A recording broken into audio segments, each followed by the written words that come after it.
Good morning, good afternoon, good evening. As always, my name is Rev Rich, and we're here with Wisdom Wednesday as we continue our Advent celebration. And today we talk about peace. And in fact, the title of my talk today is Peace in the Midst of Chaos, which is taken from a title given to one of our World Day of Prayer services.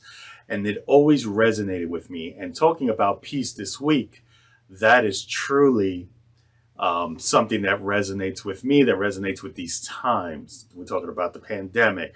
We're talking about changing worlds, things that are happening. And I'm always here for those that need me. So people will pop up and share with me some of their challenges going through. And I realize the chaos in their lives. And I know the chaos in my own lives. And we go through being still. So before I continue with my talk, let's go ahead and remember to subscribe. Hit that subscribe button. Hit that bell so you know any videos that drop, and also like and share. One thing I've learned is that sometimes we hear a message, we go, and we share it out once, not even thinking about it, and somebody just says, hey, I heard that video. Who's that guy because I heard this? Or who's that woman? I heard that. And you never know when that message resonates with someone, even if it doesn't resonate with you right away. With that being said, when we talk about peace in the midst of chaos, it reminds me of during my Monday meditation was the absolute word. Now, for those who don't know what the absolute word is, you probably are more familiar with the daily word. Now, daily word is a publication put out by unity.org and Unity headquarters. And basically what it is, it's a day of, I like to say, affirmative prayer. They give you a word to focus on, an affirmation to work with, and then an affirmative prayer, and even a biblical scripture. And it's it's different topics daily. And, you know, one thing I have found, and I remember Reverend Diane saying the same thing, that you can never open a daily word randomly and not fall on something that works for you on that day. So feel free to get that. The absolute word for me, again, Reverend Dr. Paul Hasselback, if you know him for his metaphysics and that absoluteness in consciousness, and he just rewrites it in a way that's, for me, is more internalized. So I love the beginning of it. He says, in the revealing word, Charles Fillmore says, by the term mind, we mean God, the universal principle which contains all principles.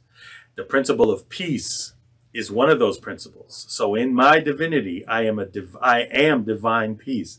In my humanity, I am peaceful. So in his words, he is saying to you that you are already not only divinely peaceful, but you're also in your own humanity are peaceful when you affirm that for yourself, when you make it a choice. And that's something it is. We spend our lives in so much chaos, and regretfully, as human beings, we tend to be drawn to drama.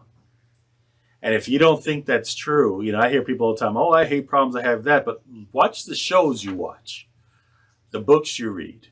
You know, Jim Rohn was famous for that. I remember listening to him talk one time, and he said it himself. He said, imagine somebody handed you a book, and you got excited, you opened the book, and in chapter 1, it said, everything is going great. And you got to chapter 2, and chapter 2, we're still going, we got this. Chapter 3, everything's fine, and we're still here. Chapter 4, what point would you stop reading that book? That book has to have some type of drama, some type of climax, some type of hero syndrome. We need something to stir us up. But when it happens in life, we tend to fall away from who we truly are and the choices we truly have.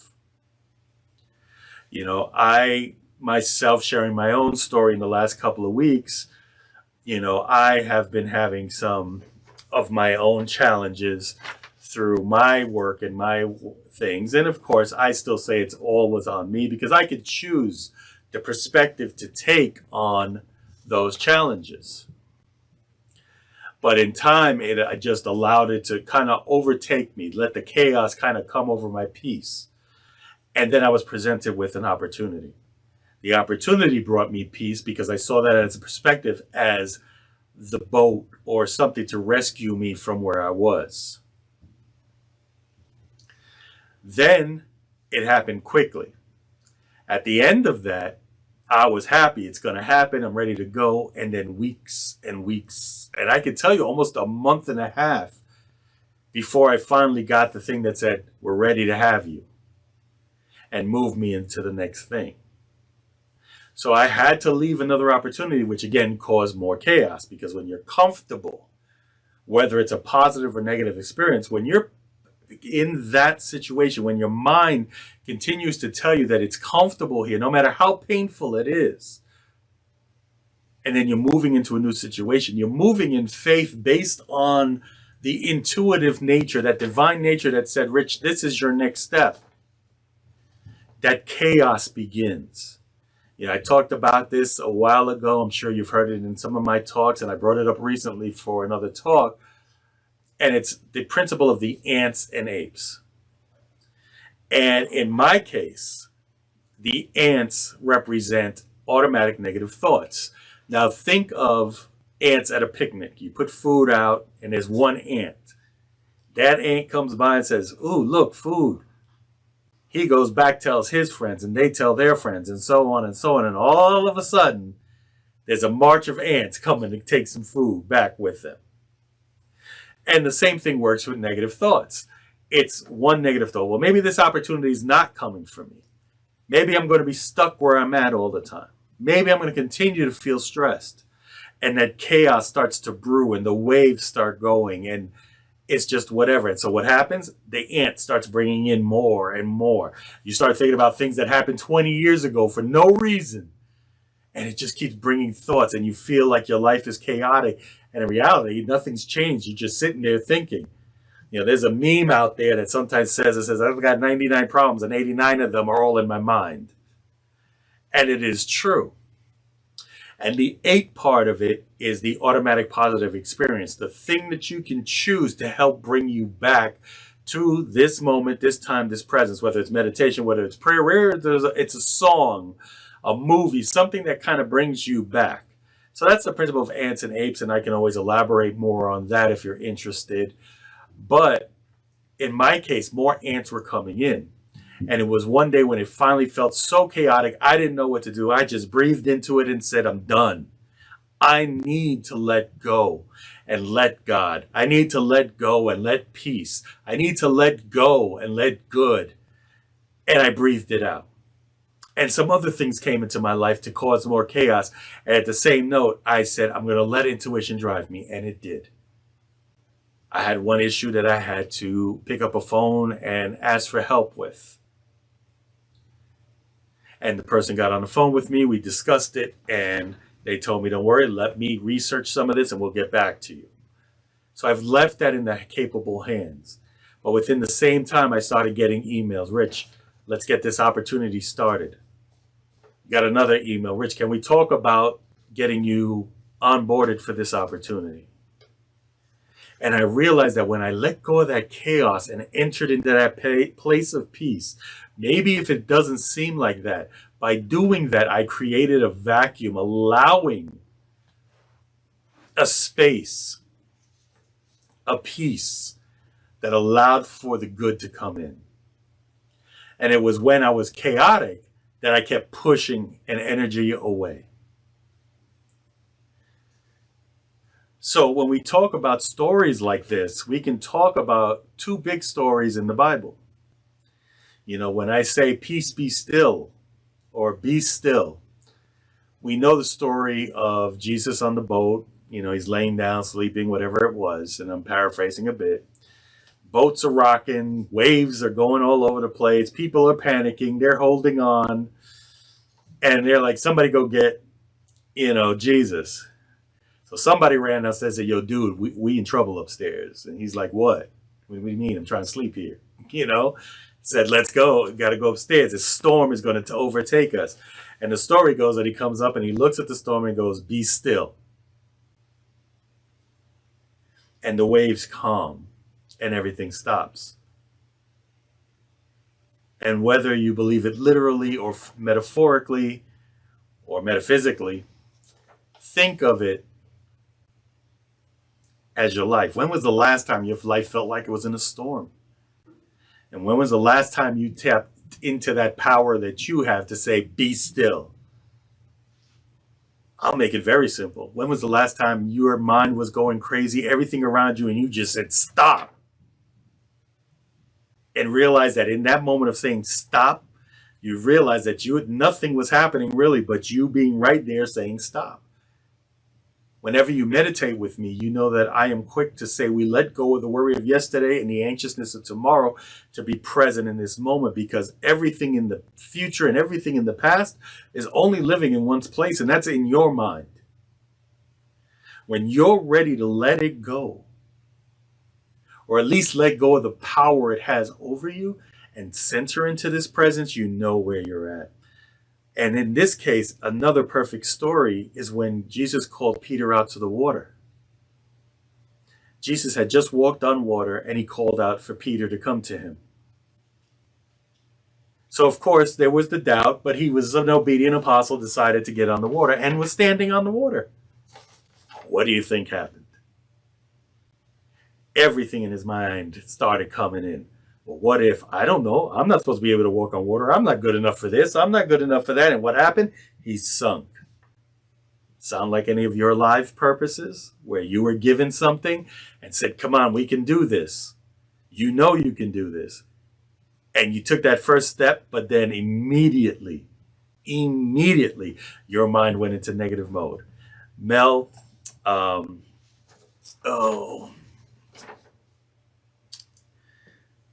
there's a book called The 5-Second Rule by Mel Robbins. Sorry, I was trying to remember her name.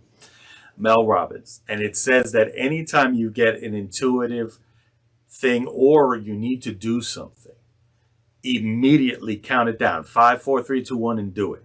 Because anything longer than that, your mind will begin that negative chant of I can't, why are we doing this? This is uncomfortable, this is that. And we all know that your success, whatever it is for you, that next step in your life is right outside your comfort zone. But you got to get past that comfort zone. And the art of growing is just outside that comfort zone. But when you're outside that comfort zone, you create a new comfort zone. So you have to get out that comfort zone. And I know many of you are hearing this and go, well, Rev Rich, this is kind of taking a left turn from peace. I don't hear peace anymore. I hear I got to work. And yes, you do got to work. But peace comes from the attainment of what you want. I remember Wayne Dyer, may he rest in peace. Great luminary.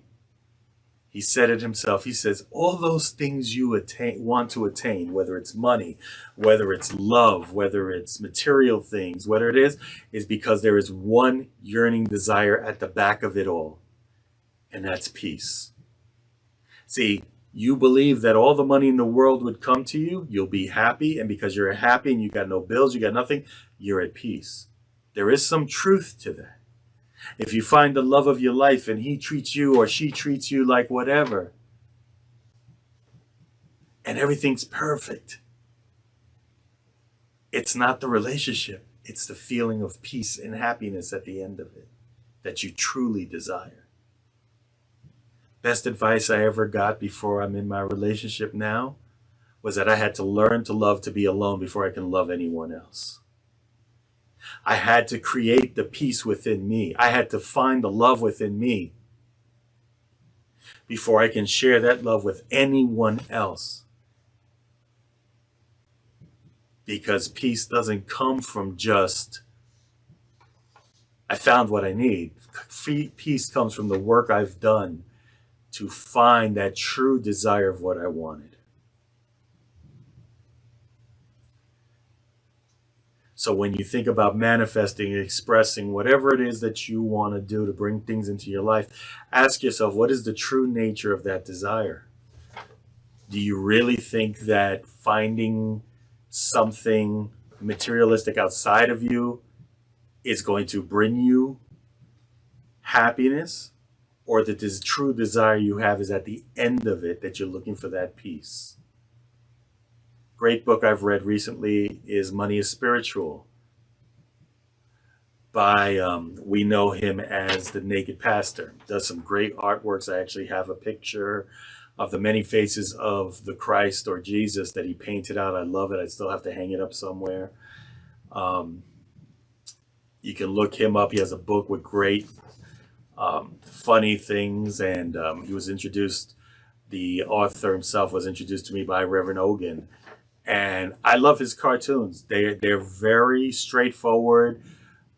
Speak on a lot of the beliefs today, but that book to me spoke volumes because he said the same thing. He goes, it's not about having all the money in the world, but understanding that money is a tool that allows me to do more. Maybe it allows me to give more. Maybe it allows me to do a lot of things. I don't know how many times that I find peace in giving,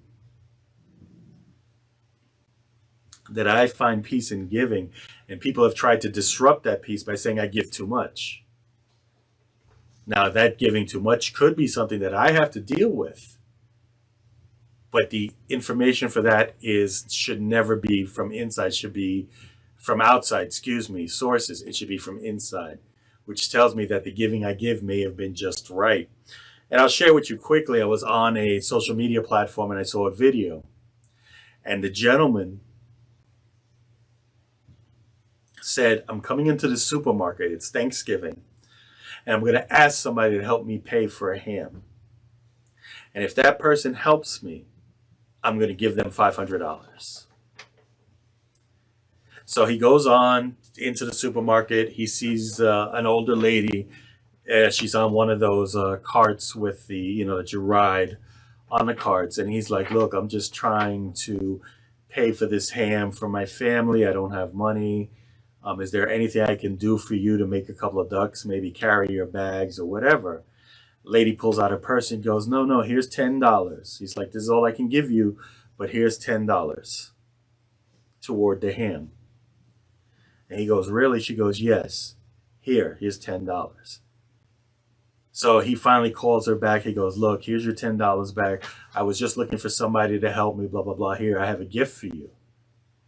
And she goes, no, you don't have to give me anything. He goes, no, I have a gift for you because I came in here looking for that person who was willing to help me. And when that person helped him, he gave her $500. She started crying. She goes, you don't know how much this $500 is going to make a difference in my life today. So that told me, reading between the lines, that lady was struggling. But because she knew the struggle and knew what it was to be in peace, that she was willing to sacrifice whatever she had to help somebody else attain the peace. Can you see yourself in that place? Can you truly call upon peace, even in the midst of chaos, to find peace not only for yourself, but to serve your fellow man? Next time somebody tells you do too much, ask yourself that question, because it doesn't matter what anybody else thinks. The gifts you receive may not come from outer sources, but may come from an inner knowing that today I may sacrifice this for the greater good of tomorrow that may come to me. As I say to people, why should you listen to me? I'm not perfect in any way. I did the struggles, I've done everything, and I'm still working on myself. But when I trust in my intuition to say help, when I trust in that intuition to say it's not that bad, when I trust in my intuition to say peace be with me and allow me to move forward, I see the rewards. But it is work, and it is the work I had to do. And I encourage you to do the exact same work. When we sing, let there be peace on earth, but let it begin with me is the most important line, because it has to begin with you. It cannot come from outside.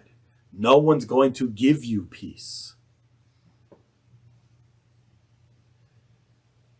I know from the author of A Complaint-Free World, he used to have a meme that said, if complaining and, if complaining and venting supposed to help you become happy, then why is the world in the way it is? Because we take outer intuition rather than the intuition with ourselves. An exercise I used to do for myself is when I felt in lack, I would take my journal and start writing, I want. And I just kept, I want this, and I fill in the blank. I want that. I want that. And I realized that sometimes even after a page and a half of just writing I wants, it turned because my own perspective turned to, I just want peace. I just want to be in the moment, in a peaceful situation. All this other things are things that my mind are creating because of things I've heard outside of myself to say that I wanted peace. And that these things were going to bring me peace. But I realized that peace can only come from what comes inside of me. And I will tell you that peace is the best place to be, when I can be at peace. And peace for you and peace for me could be totally different things. A moment of peace for me was last week. My wife was out shopping with my daughter, and I was sitting here and I had some music playing in the background while I was reading a book. And there was nobody in the house but me. And even my cat jumped up on my chest and decided it wanted to be pet. So I was reading a book, petting and listening. But it was that there was nothing else. It was present in that moment. And that's what it is. It's the practice of being present. So I'll give you an exercise that was given to me by a book called Money Flows to Me Easily. And the title is very, how do I say, it is kind of deceiving, because people read Money Flows to Me Easily. They think, oh, it's a book of affirmations, or it's a book of the law of attraction and all these other things. And it's not. It is about living outside of your worry. And if you've heard me talk about this before, I want you to always remember that. It was Reverend Beckwith who said, worry is nothing more than manifesting in your life what you didn't want in the first place. And the book talks about exercises on living within the gaps of worry. So the exercise was easy. 15 minutes 3 times a day. So I would suggest waking up, do 15 minutes, middle of the day, maybe at lunch, 15 minutes, and before going to bed, 15 minutes. Even if it means wake up 15 minutes earlier, go to bed 15 minutes later. And if you have a half-hour lunch, 15 minutes for meditation, or have an hour lunch, 15 minutes of meditation. And when I talk about meditation, it's nothing more than just sitting in silence. And when those thoughts of worries come in, thank it, send it on its way. I like to think of it as putting the thoughts on a little cloud and just blowing it away. And if you do that daily, you'll find that you're more present, that when things do become chaotic, you can treat that chaos just like the cloud. Now, I want to truly impress upon you that I am not saying that by doing this exercise, your world will be perfect. Life is challenges. Life's are up and down. There are always going to be something. But the point is, it's how you react to that challenge. If you can react from a place of peace and know that you can move on, and this challenge is not going to tear you down, it's not going to destroy your life, it is not going to, all the drama sayings out there. And you can react to it saying, hey, it's just a situation, it's just a momentary thing. And handle it from a place of peace, you will find yourself in that area of peace. So I'm going to end with reading the whole absolute word, because you may like to use some of these things for yourself. So again, this absolute word came from December 5th, 2021. The word, of course, is peace. And the affirmation is, I claim peace no matter what. And I'll repeat that just so that you have it in your head. And I'll repeat it one last time at the end. I claim peace no matter what. In the revealing word, Charles Fillmore said, by the term mind, we mean God, the universal principle which contains all principles. The principle of peace is one of those principles. So in my divinity, I am divine peace. In my humanity, I am peaceful. I turn my thoughts and feelings to peace through meditation and prayer. When I experience a sunset, a gentle touch, or a comforting hug, I choose to experience peace too. I can be peaceful inside regardless of what is happening outside. When I focus on peace, worries and trouble melt away. The principle of peace is greater than any worldly condition or an inner experience. Utilizing the principle of peace, I remain centered and calm. I do not move off center in the face of minor irritations, nor do they linger in my awareness. I claim peace no matter what. With that being said, I want you to understand it is a choice. Choose peace today, no matter what it is, and know you have the power to do so. As always, I love you. Nothing you can do about it. And we will see you next week. Our Tea Time Talk Tuesday did not happen this week. My daughter's a little under the weather, so we decided to leave her in peace and move toward the next week to do our title. We're coming in with an interesting title. So with that being said, again, love you. Nothing you can do about it. Always, I bid you namaste as the divinity in me honors that big and beautiful divinity in you. And I will see you this Sunday for our Advent lighting of the next candle.